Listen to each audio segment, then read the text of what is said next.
The trouble started the very day Uloma overheard half a conversation that was not even meant for her. She was returning from the stream with her yellow bucket on her head when she passed by the back of her hut and heard her husband Okoro whisper, "I hope Uloma doesn't find out. It will spoil everything." No. Uloma froze. Her eyes widened. Her mouth opened like a pot without a lid. She dropped the bucket instantly. Bam! Water splashed everywhere, even on a lizard that ran away angrily. "What will spoil everything?" she whispered to herself. She tiptoed closer like a thief, but before she could hear more, Okolo ended the conversation and walked inside. Uloma panicked. Her heart was beating like village drum festival. So Okoro is hiding something from me? Something that will spoil everything? Over my dead body. Without thinking, she marched straight to Mama Ofeaku's store in the market, the headquarters of gossip. "Mama Ofeaku, my husband is planning evil." "What evil, my daughter?" Mama Ofeaku leaned forward, eyes wide. "I don't know, but he said if I find out, it will spoil everything." Mama Ofeaku gasped loudly, as if her spirit left her body. "My daughter, he wants to marry another wife." Uloma screamed, "Tufiakwa!" In less than 1 hour, the entire village of Umosu heard that Okoro had impregnated 5 women, was buying land in another village, and even planning to run away abroad, none of which was true. When Uloma returned home in anger, she entered her bedroom to inspect his evil plans. She lifted his pillow, only to find a hidden letter, carefully folded and sealed. Her heart shook. Chineke me. So Mama Ofeaku was right? She opened it slowly, and her eyes widened in shock. Uloma stared at the letter so long her eyes nearly dried. The handwriting was neat, unfamiliar, and the content made her chest tighten.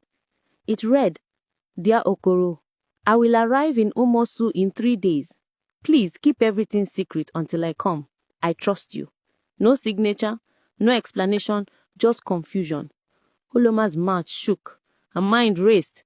Who trusts him? Who is coming? Why secret? Her imagination scattered like dry leaves in harmattan. By afternoon, Uloma's troublesome brother Eke arrived.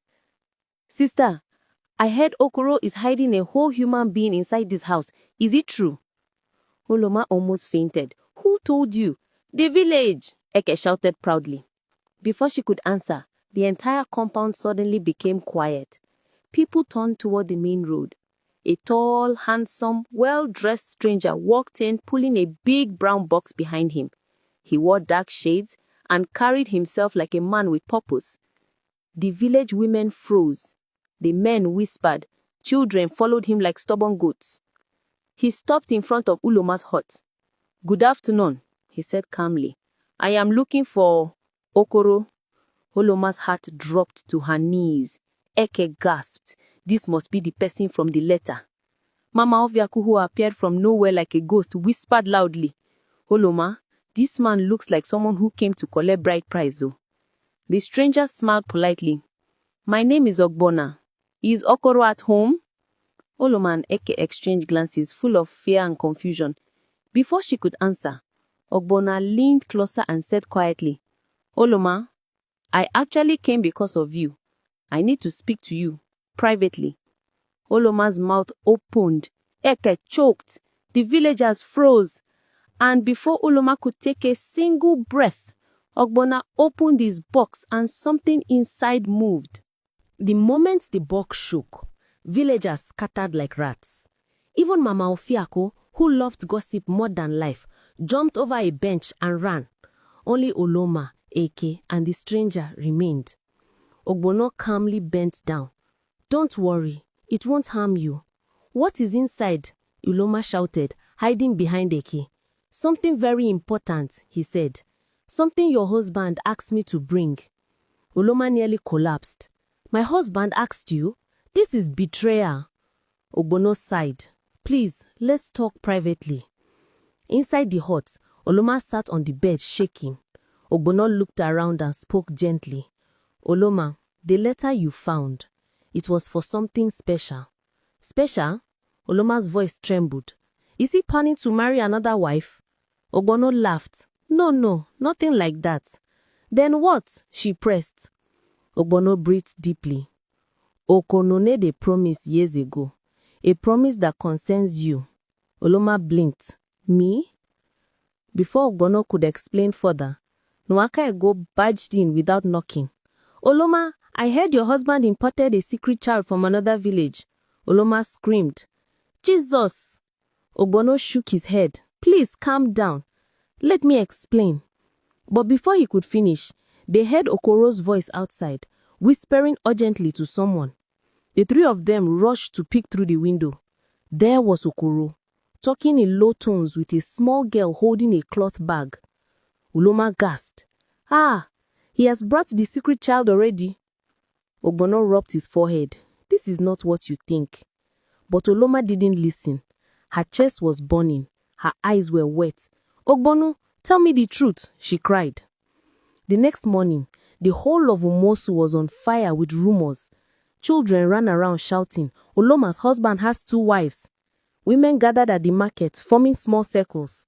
Men sat under the big Udala tree, shaking their heads in pity. Oloma could not bear it anymore. She stormed into the village square. I want to report my husband to the elders, she shouted. The entire square froze instantly. The elders gathered, Pa Okafo, Pa Naji, and Pa Ngbe. They sat under the shade waiting for the matter. Okoro stood on the other side, looking confused, holding the small girl's hand. The girl hid behind him shyly. Pa Naji cleared his throat. Explain your complaint. Elders, Oloma began dramatically. My husband has been planning secret things behind me. He brought a strange man to my house. He brought a secret child. He is hiding a moving box. He is... Wait! Okoro raised his hand. Oloma, stop embarrassing me. Embarrass who? She snapped. Confess. Ogbono stepped forward. Elders, please, allow me to speak.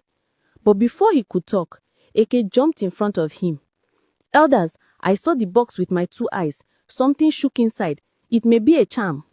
People screamed. Ogbono face palmed. Okoro stepped forward. Oloma, for the last time, calm down.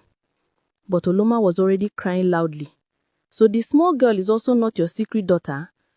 The elders gasped. Okoro shouted, Which daughter? Nwaka Ego raised the hand like a school pupil. But she looks like you, Okoro. Chaos erupted. Elders struggled to restore order. People shouted different things. Some claimed they saw the girl arrive by canoe. Then suddenly, Okoro was nowhere to be seen. The villagers screamed. Okoro has disappeared. The villagers scattered looking for Okoro. Oloma cried uncontrollably. Ah, I have killed my husband with stress. Minutes later, Ogbono finally managed to gather some people. Let's search behind the farm road, he suggested. They followed him with lanterns. After a few minutes of walking, they heard a sneeze. Achoo! Everyone froze. Ogbono lifted his lantern. There was Okoro, sitting on a stone, hands on his head. Oloma ran to him. My husband, what happened? He sighed deeply. I needed peace. Just 5 minutes of peace. Ogbono stepped forward. Elders, let me finally explain. They all gathered. Ogbono opened the mysterious box. Inside was a brand new sewing machine, bright, shiny, beautiful. Oloma gasped. She has always wanted to start her own tailoring business, Okoro said softly. So I saved money and asked Ogbono, my childhood friend, to help me bring this gift secretly. The letter was to surprise her on her birthday. Oloma covered her mouth, ashamed. And the small girl, she asked quietly. Okoro smiled. Her mother is sick. She's my cousin's daughter. I was only helping her settle in. Oloma nearly melted on the ground from embarrassment. The elders shook their heads. Mama Osiaku said quietly, Chai, gossip has finished us. Ogbono closed the box. Oloma, your husband loves you, but your foolishness almost scattered your marriage. Everywhere was silent. Oloma knelt before Okoro, crying softly. I'm sorry, I acted without thinking. Okoro lifted her up. Just trust me next time. The crowd cheered. A person who acts without thinking creates problems that never existed. Always seek the truth before jumping to conclusions. Thanks for watching. Every story carries a lesson. Don't miss the next one. Subscribe and join our storytelling family.